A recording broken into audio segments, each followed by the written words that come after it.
Good morning সবাইকে। সবাই কেমন আছো? আশা করি সবাই খুব ভালো আছো। আমার এই জীবনের একটা পাতায় সবাইকে অনেক, অনেক স্বাগত। আমি আমার জীবনের এরকম ছোট, ছোট দিনগুলোকে একটু বন্দি রাখতে চাই, যাতে পরবর্তীকালে আমি নিজেও দেখি আর তোমাদের সাথেও শেয়ার করে রাখি। এখন বাজে ঘড়িতে ১১টা আর আমি এখন ডক্টরের কাছ থেকে ফিরছি। আমার আজকে স্কিনের ডক্টরের অ্যাপয়েন্টমেন্ট ছিল। তো সেখানেই গেছিলাম আর সাথে ঠাকুরের জন্য মানে আমার ঘরের ঠাকুরের জন্য একটু ফুল মিষ্টি নিতে গেছিলাম। আর অনেক দিন ঘি নেওয়া হচ্ছিল না, জানি না কেন। ঘরের অনেক কিছুই নেওয়া হচ্ছে, হাসব্যান্ডও নিচ্ছে, কিন্তু আমার ঘিটা আর আনা হচ্ছিল না। তো এই করতে, করতে বাড়ির কাছেই সব কিছু, তো চলে এসেছি। আর আমাদের বাড়িতে ঢোকার আগে সবার আগে ডোরোর সামনে পড়তে হয়। তারপরে আপনি ঘরে ঢুকতে পারবেন আর কি। তো যাই হোক, ও আমাকে খানিকক্ষণ ওখান থেকে উকি-ঝুঁকি মারবে। যতক্ষণ না একটু গায়ে হাত দেয়া হবে, থামে না। ভীষণ উত্তেজিত থাকে যখন কোথা থেকে আসি। ২ মিনিট পরে দেখলেও মনে করে যেন কতক্ষণ পরে আমাকে দেখেছে। আর আজকের আমি খুব লাকি, কারণ আমার বর টিফিনটা করে রেখেছিল। আজকে সকালে যেহেতু আমি ছিলাম না খানিকক্ষণ, তাই জন্য আর কি এখন আমাকে কাজগুলো শুরু করতে হচ্ছে। আমাদের টিফিন খাওয়া হয়ে গেছে আর আজকে লাকিলি কাজের দিদিও খুব তাড়াতাড়ি ঘুরে গেছে। জানি না যে সূর্য কোন দিকে উঠেছে। মানে যতই বলি একটু তাড়াতাড়ি এসো, সেই বেলা করবেই। ফোন করে, করে বলতে হয় যে একটু তাড়াতাড়ি এসো আজকে দিদি। তো যাই হোক, আজকের কি ভেবে একটু তাড়াতাড়ি করে গেছে কাজগুলো। কিন্তু আমি যেহেতু ছিলাম না, তো এই ঘরের কাজগুলো তো মানে বাকি থেকেই গেছে। সেইগুলোই এখন করব। আর বাইরে আজকের এত ঠান্ডা হাওয়া বইছে না, আমার দরজা জানলা খুলে রাখতেও মানে ভয় লাগছে। মেয়ের এমনিই সর্দি হয়ে গেছে। তো ওই জন্য, আর ওর স্কুলটাও শুরু হয়নি, তো কী করবে ভেবে পায় না। যা হয় মানে ওর স্কুল না থাকলে যেন মনে হয় ওকে কেউ শাস্তি দিচ্ছে এরকম। আমার আশেপাশে ঘুরবে, কতক্ষণই বা পড়া, ড্রয়িং এইসব নিয়ে থাকবে।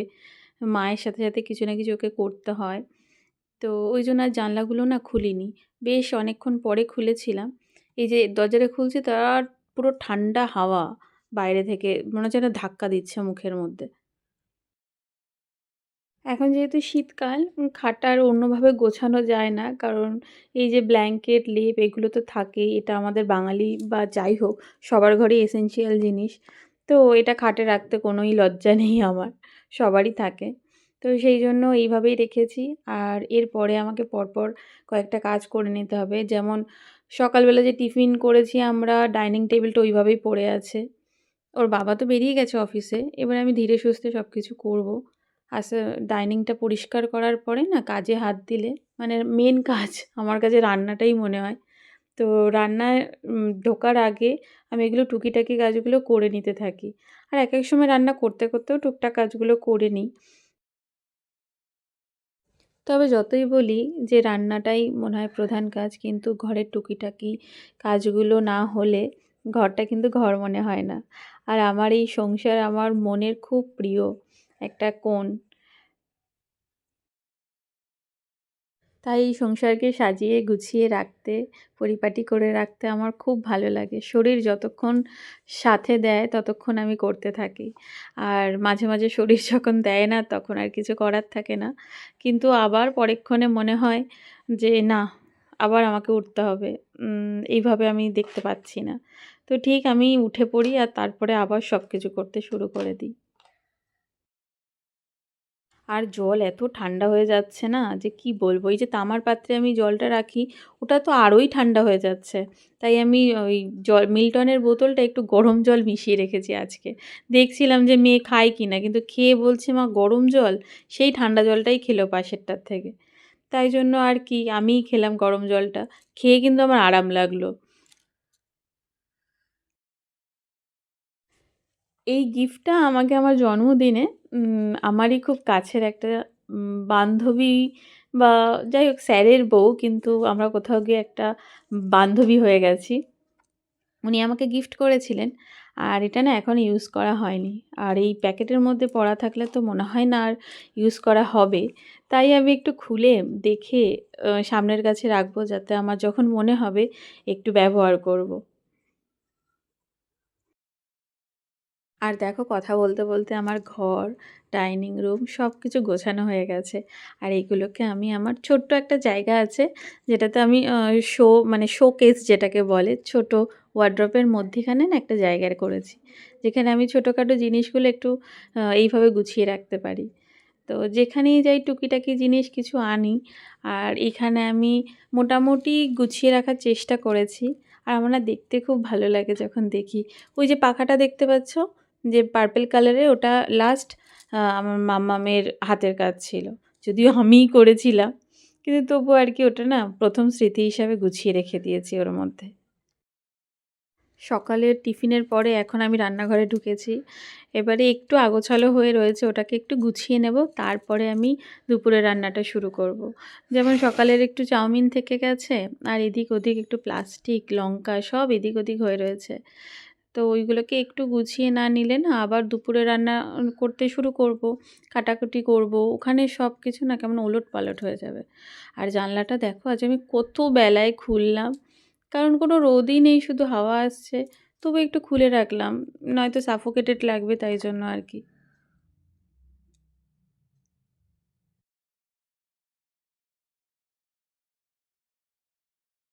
আমি প্রতিদিন রাত্রিবেলা যতই ভাবি যে পরের দিন সকালে আমি একদম টাইম টু টাইম খাবো, সব কিছু ঠিকঠাক টাইমে করব। কিন্তু কোথাও গিয়ে না ব্যালেন্সটা ঠিক হতে পারছে না। মানে সবাই একটু দিও তো টিপস যে কী করলে এরকম মানে আমি একটু ঠিকঠাক টাইমে খেতে পারবো। মানে সেই একটু না একটু দেরি হয়ে যাচ্ছে। আর রান্না যতই ভাবি যে আমি এটা করব, ওটা করব, তারপরে করতে, করতে একটু বেড়ে যায় মেনুটা। হয়তো সবজি দেখে আমি আবার করতে শুরু করে দিই কাটাকুটি। এই করে দুপুরবেলা খেতে দেরি হয়ে যাচ্ছে। তো যাই হোক, ওই সামনের দিকে একটু না তেলগুলো ছিটে, ছিটে চলে যায়। তাই ওটাও এক হাতে মুছে নেয়ার চেষ্টা করি। আমি এবারে ভাতটা বসিয়ে দিয়েছি। আজকে ভাই ট্রেনে উঠলো। আ ও ওর ইউনিভার্সিটিতে যাচ্ছে। আর বেশ কয়েকদিন আমরা একসাথে ছিলাম। আবার দুজন একটু দূরে হয়ে গেলাম। সেজন্য না মনটাও একটু আ খুব ভারী, ভারী লাগছে। আমি চাইছি যে একটু ব্যস্ত থাকি সবকিছুর মধ্যে। তো উম কাজে তো ফিরতেই হবে। সবাইকে সবার কাজে ফিরতে হবে। দিন তো থেমে থাকবে না। তবে ওই যে মনের একটা কোণে সবসময় থেকেই যায়। আ তো যাই হোক, আমার ডালটা ফুরিয়ে যাচ্ছিল, তাই আমি তার আগে একটু রিফিল করে নিলাম। আর যেকোনো ধরনের ডাল প্রতিদিনের ডায়েটে রাখাটা খুবই প্রয়োজনীয়। আর এটা অভ্যাস হয়ে গেছে যেন ভাতের সাথে ডাল করাটা। একটা টাইম ছিল আমার ভাত বা যেকোনো তরকারি এত বেশি হতো বা মাঝে, মাঝে কমও হয়ে যেত। কম হতো না, বেশিরভাগ বেশিই হতো। তো তখন আমি সবার কাছ থেকে মোটামুটি অনেক কথাও শুনেছি হালকা পাতলা। আর এখন এমন হয়ে গেছে মানে আমি এখনও বলছি না যে একদম পারফেক্ট। কিন্তু তবু না এত মাপের মাপ হয়ে গেছে, খুব বেশি হয় না আরকি। একদম আটাও যখন মাখি পুরো পরিমাপ মতো, এটা না আসলে মানুষকে সময়ের সাথে, সাথে না সবকিছু শিখিয়ে দেয়। তো সেই সময়টা মানুষকে দিতে হবে। এটা সবাই দিতে পারে না। অধৈর্য হলে হবে না। নিজেকেও আরকি। নিজেকেও সময় দিতে হবে। আমরা যখন মা হয়েছি বা আমার স্টেজ দিয়ে যারা যাচ্ছ, বাচ্চাকে শেখাচ্ছ যখন, আমরা তো সেটাই বলছি না? একটা ড্রইং যদি না হয় একবারে, তো আমরা কি বলি? চেষ্টা করে যাও, ঠিক হবে। তো আমরাও তো তাই না? বড়রাও তো সবকিছু রক্তে মাংসই তো গড়া। তো সেটাই আরকি যে সময়ের সাথে, সাথে সবকিছু হবে। তুমি যেটা চেষ্টা করবে না, হতে বাধ্য। আমার যেটা মনে হয়। এই যে মোছার সময় এটাকে একটু তুলে রাখতে হয় কার্পেটটা। আবার আমি পেতে দিয়েছি। কারণ কার্পেট ছাড়া না এটা খুব ঠান্ডা। আর সবসময় তো আর জুতো পরে চলা যায় না। আমি জুতো পরে থাকি। মেয়েটাকে তো সবসময় পারি না জুতো পরাতে। সেইজন্য আরকি ওটাকে রেখে দিয়েছি যে ও খেলা করলো, মন চাইলো, কিছু করতে ইচ্ছা হলো, সবকিছু ওখানে হলে তাহলে কি হয় যে ঠান্ডাটা খুব ডিরেক্টলি যায় না আরকি। ভাতটা হতে, হতে আমি একটু ঘরের টুকিটাকি যে কাজগুলো সেগুলোও করে নিচ্ছি। এই যে ওয়ারড্রপের সামনেটা না ব্যাগগুলো জড়ো হয়ে গেছে।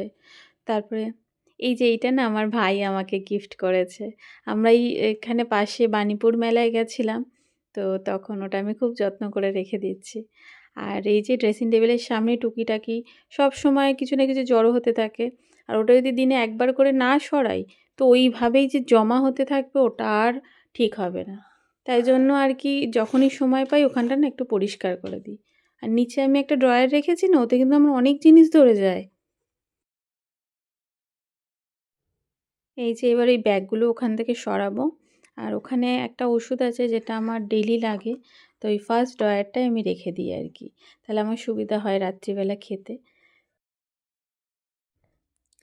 এই করতে, করতে একটু কাঁচটাও মুছে নিলাম। কারণ কাঁচটা না, না মুছলে কেন জানি না হঠাৎ, হঠাৎ করে আবছা হয়ে যায়।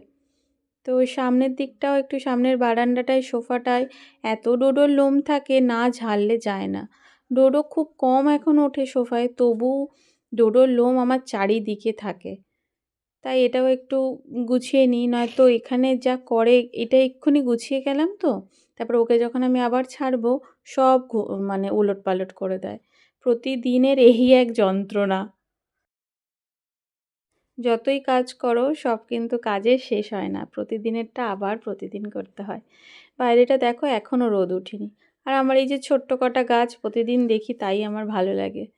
আর এই যে মেয়ের স্নানের জল গরম করে দিয়েছি, এখনও স্নান করে নেবে। কাল থেকেই স্কুল, আজকেরই ছুটি রয়েছে রবিবার।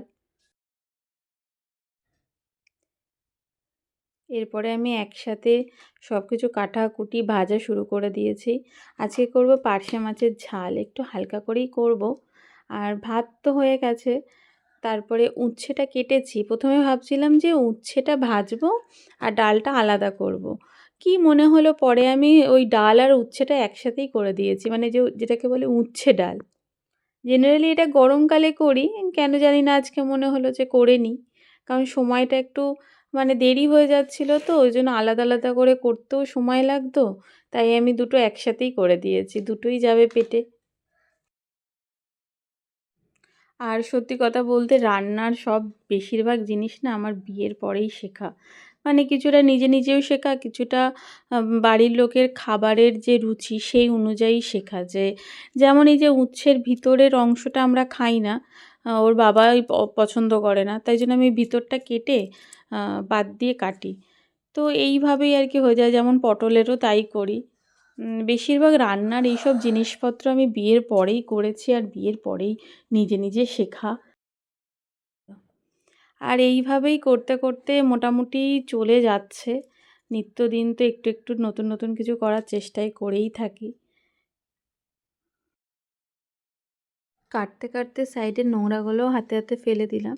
তাহলে একসাথে অনেকটা জড়ো হয়ে যাবে না। কাল থেকে মাম্মামের স্কুল শুরু। তো কালকের সব কিছু রুটিনগুলো আবার আগের মতো হবে। ওরও ভালো লাগবে। কিন্তু একটা অসুবিধা কি হচ্ছে যে এত ঠান্ডা পড়ছে, সকালবেলা থেকে আবার ওই উঠে মানে এতদিনের যে একটা বদঅভ্যাস হয়ে গেছিলো, সেইটা একটু ঠিক করতে সময় লাগবে। আর মেয়ের স্নান হয়ে গেছে। চুলটা না আমি আঁচড়ে দিই। কারণ ও যখন আঁচড়ায় অতটা ঠিকঠাক করে করতে পারে না। জানি এখন বড় হয়ে গেছে, একা, একা করতে দেওয়াটা উচিত। চেষ্টা করে, বাকিটা তো আমি আছি সামনে, তাই করে দিই। যখন একটু ব্যস্ত থাকবো তখন তো ওকে একাই করতে হবে। ভাবছি চুলগুলো আবার ছোট, ছোট করে দেবো। লাস্টবার না আমি ওর হেয়ার কাট করে দিয়েছিলাম। মানে পুজোর সময় ওর পার্লারে গিয়ে করে এসেছিলাম। তারপরে আবার এত চুল বড় হয়ে গেছিলো, কী করবো আমি নিজেই কেটে দিয়েছিলাম। আর এর মধ্যে আমি স্নান করে চলে এসেছি। স্নান করার পরেও এত ঠান্ডা লাগছে, আমি না গায়ে চাদর দিয়ে দিয়েছিলাম। আর আজকের না ওই গুজিয়াটা গুড়ের এনেছিলাম। এত ভালো লাগে এই সময়, মানে আমার গুড়ের সব কিছুই ভালো লাগে। নলেন গুড়ের রসগোল্লা থেকে শুরু করে যাবতীয় যা পায়েস-টায়েস সব কিছু এখন গুড়ের হবে। একটা পর্ব করেছি, ভাই যখন ছিল, ভাই আর আমি মিলেই না ওই পুলি পায়েস করেছিলাম একটু শখেই। আর পৌষ সংক্রান্তিতে তো করবই। তো এখন এই যে ঠাকুরকে দেব, এই সময়টা না আমার এত ভালো লাগে। আর আমি চেষ্টা করি প্রায় দিন একটু ধুনো দেওয়ার। তো সেই ধুনোর গন্ধেতে না মানে বাড়ির একটা যে পরিবেশ সেটা একটু অন্যরকম হয়ে যায়। আর দেখো আমার ভগবান সবাইকে একটু চেষ্টা করেছি সোয়েটার পরিয়ে রাখার, কারণ এত ঠান্ডা। আর বাবা এসে না আমার একটা খুব বড় কাজ করে দিয়ে যায়। এই যে আ নারকেলের যে ছোবড়াগুলো ছোট, ছোট টুকরো করে কেটে দিয়ে যায় যখনই আসে। তো যাই হোক সব কিছু হয়ে গেছে, ওর বাবা লাঞ্চেও চলে এসেছে। আজকের এই যে উচ্ছে ডাল আর ফুলকপি আলু দিয়ে কড়াইশুঁটি দিয়ে তরকারি আর মাছের ঝাল করেছিলাম। তো আজকে ব্লগটা এতটাই। দেখা হবে পরের কোনো একটা ব্লগে। টাটা।